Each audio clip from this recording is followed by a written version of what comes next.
If you don't know who Tim Pierce is, I can make a whole video just about the incredible things he's done. So I'll be brief and say Tim is one of the most respected and recorded guitar players that exists. He's had an incredible 40 plus year career as a session musician in Los Angeles, doing the big sessions. Like, he's the real deal. He's like a real studio legend. I had the privilege of being in the same recording studio with him recently, and I learned so much hanging out with him, and he was cool enough to agree to answer some questions for us. So today we're asking Tim some music and career questions. How do you get the pocket going with musicians you've never met? Think like musical icebreakers.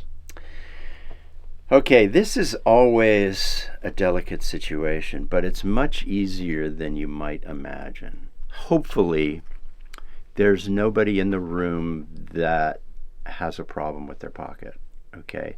But let's imagine that there is, and it might be, innocently, it might be the songwriter because they play acoustic guitar and they rush, okay? So in that situation, you really are going to want to turn them down in your headphones. And most studios now have, mixable headphone stations. So that's one thing. But in another situation, you might be nervous because you're going to show up and the guy sitting across from you might be really famous. And that might be hard too. Everybody has a different pocket, and I think it's really important to make sure that you get your monitor level kind of perfect, not too loud, not too soft, so that when you actually establish your pocket for the first time, you're not hitting it too hard, you're not rushing. I think in my particular situation, I watch your fingers, I look at your body language, and I go, oh, they're slightly here, or they're slightly there. Now, what also happens is you sit down and play, and there's the first few minutes going, and you're going, the pocket, we're not gelling. What's wrong? What's going on here? And then I look at myself, and what I do is I go, okay, the first thing I'm going to try is playing less, so to leave more space so I have a chance to discover what about the pocket I need to know to make this gel, right? Mm-hmm. Okay, I'll give you an example. There's a famous drummer I've worked with a lot named Jim Keltner. He's an absolute legend. But when he plays a fill, he leaves it's free time. It leaves the click. It ignores the click when he plays a fill. Now, when you listen back to that, it's magical. Same with a guy named Kenny Aronoff. When he plays a fill, he ignores the click a little bit. And when you listen to it, it's the most emotional, magical thing in the song. Mm-hmm. So it's a benefit. But the problem is, if I'm strumming acoustic guitar, it makes me sound like I'm out of pocket when the corner happens and he does that fill. Mm-hmm. So I discovered with Jim Keltner on one session that when it comes to the 2 bars before the chorus, instead of strumming, I go, and when he lands on the chorus, then I start strumming again, so that I don't make a mistake by staying in the pocket when he purposely, emotionally jumps out of the pocket.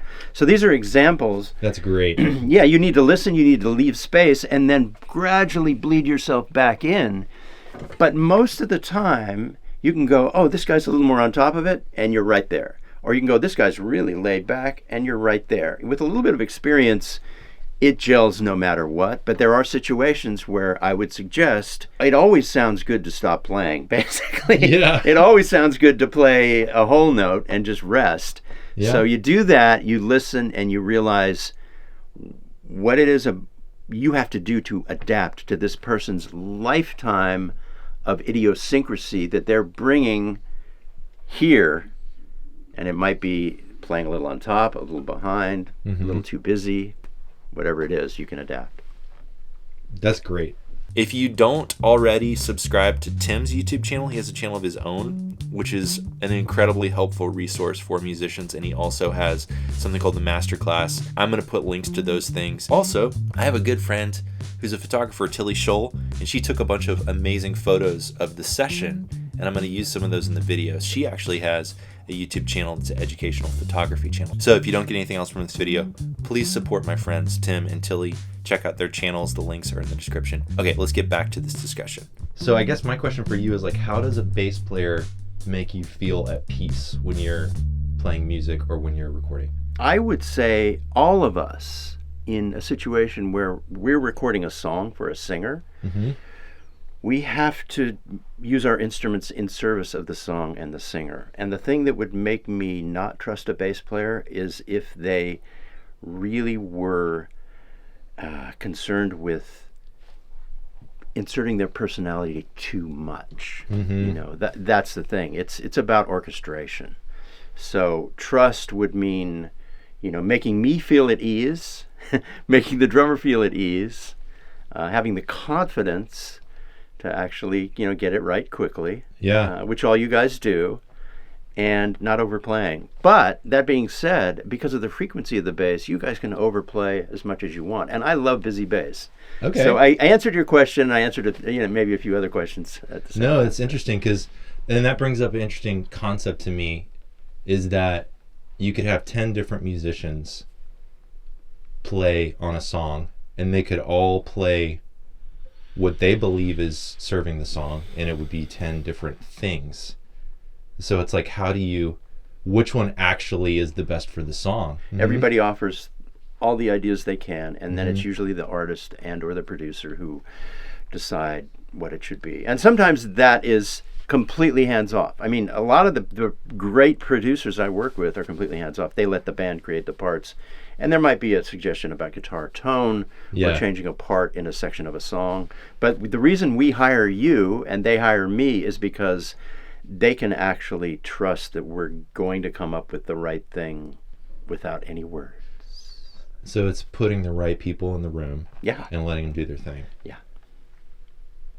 That's cool. What's your advice to someone that loves music and they want to have a life playing music and a career playing music, and they're starting today as opposed to when you started? Let me preface this by saying, be careful who you get advice from, because advice becomes obsolete in the music business very quickly. I mean, if you're talking to a musician with a point of view, and they're talking about 2 years ago, it's obsolete. If they're talking about 5 years ago, it's completely obsolete. So I've seen that before. In this day and age, there is less work in these major cities and more competition. So if you move to Nashville or Los Angeles, which are the two places that are the centers of music in America, there's going to be so much competition that it might be best for you not to engage and try and climb that ladder. But if you do try it, you need to allow yourself a couple of years to wait for opportunities, meet people, and rise in the ranks. That's correct. What I tell people is meet as many people as you can, play for free, and be willing to wait. You have to find a way to actually pay the bills while you wait for opportunities and wait for connections, because that takes a couple of years at best. But the beauty of this modern world is that you can live in another region and start your career and build a career, in part because of what you're talking about. Reaching people on social media allows you to reach the world from wherever you are. And that's a great thing. I would recommend for you to stay where you are and do what you're doing. If somebody's really, really a great sight reader and they can play upright and they can play jazz and classical and they can play everything and they need to, you know, and they're very ambitious and they're willing to really, really push, you can go to LA and work on TV and film. You can sight read that stuff. If you're a virtuoso at bluegrass or, you know, any kind of country stuff, even classic rock, you can move to Nashville and start getting gigs. But you have to be in the upper 5% just to really even compete in these two cities as a musician. And maybe it's best if you create something different, like Scott's Bass Lessons or what you're creating. Social media, for me, it was going to be a plan B. It's become a plan A. So I spent 40 years as a session musician. I do really well at it, but I realized at a certain point I was going to age out. That happens to everybody. I lasted a lot longer than most people. My thing was, if I can do a music school online, that'd be a good segue for me to, you know, go into. What I didn't realize, it's become plan A. This is actually a better career than the first one.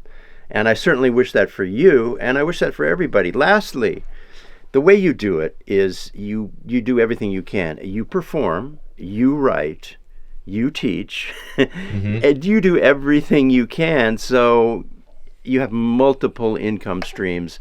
and multiple things to rely on. And we see that. We see people doing that. You're doing it. I always say these days it's best sometimes if it's music and.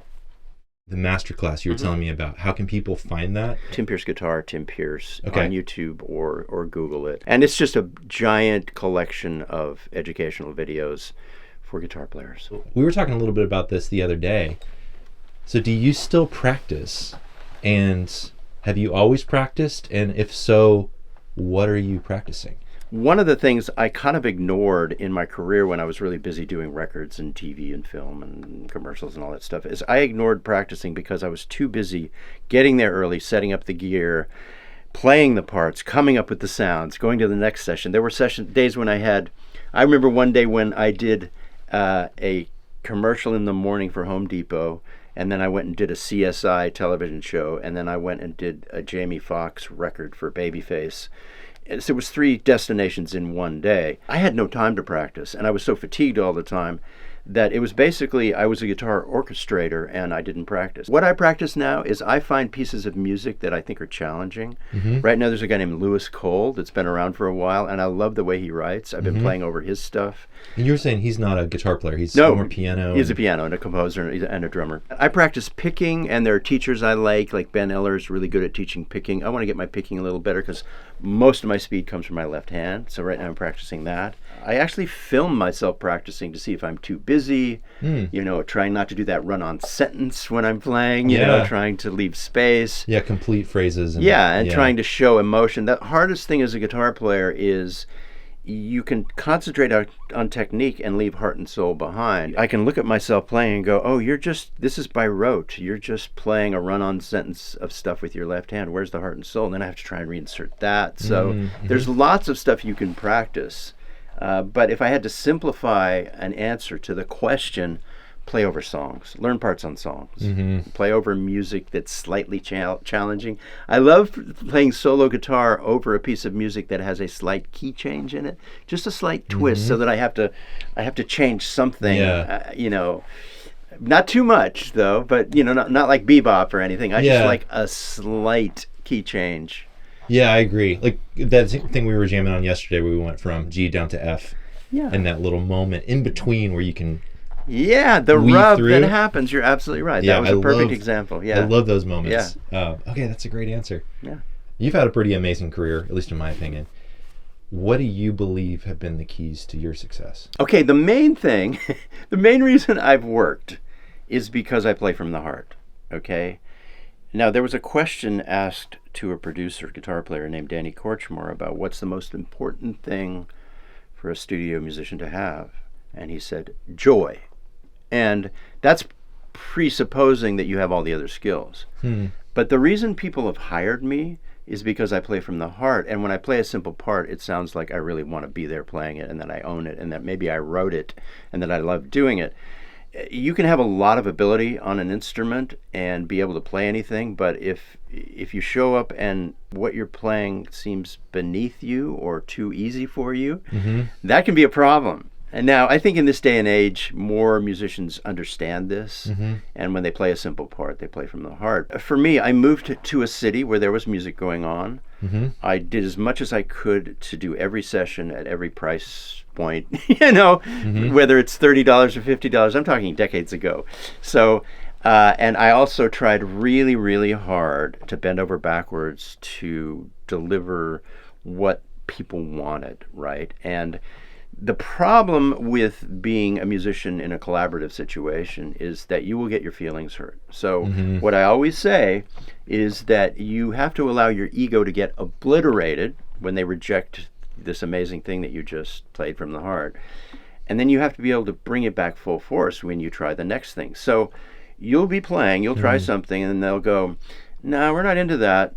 What else you got? And your feelings get hurt, and you get mad, and you have to put that away, come up with the next thing, and then own it. So that's really the roller coaster that some musicians have trouble with in the studio, in the creative process. I was always able to do that. I recognized what it was. Always a point in a session where you become resentful about something. Deep breath, put it away. How do you keep drawing from this infinite well of joy and ideas when you just get hammered like that? It doesn't have to be joy at a certain point. At a certain point, the actual work situation demands it from you. So if you're scheduled and you're working, from noon to 9 p.m. and you're on the fourth song and you're going, this is not a song I even like, but I have to come up with something good for it and really deliver my best, you have no choice. You're booked. You're getting paid. You're scheduled. So you can't walk away. It's like not having a back door, not having an exit door. That's part of the discipline of it, is no matter what the situation, making sure that you stay positive and you do your best. And because you don't want to drive home feeling like you could have done better and that you should have been nicer and that you should have tried harder. Beautiful. That's great. Man, I learned so much from Tim. Thank you so much for your time, Tim. And again, check out his channel. The link is in the description down below. If you want to support this channel, I have a bass course. The link is down there as well. And also, I have some affiliate links to some equipment that I think is really helpful for musicians, for bass players. So all of that stuff is down below. Thank you so much for watching this video and hanging out, and I'll see you on the next one.